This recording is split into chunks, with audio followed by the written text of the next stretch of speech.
แล้วเม็ด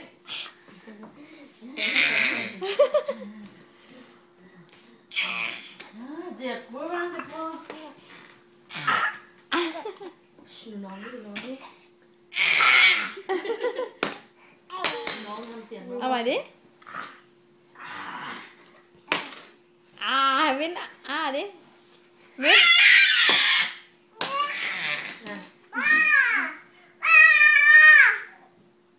อะไรวะป้าป้อมพูดเลยวินทำเสียงหัวแบบสุดยอดหัวเม่งมาก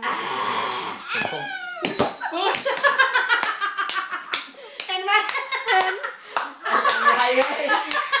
โดนคนที่ทางกระบาลเราเล่นกับน้องอยู่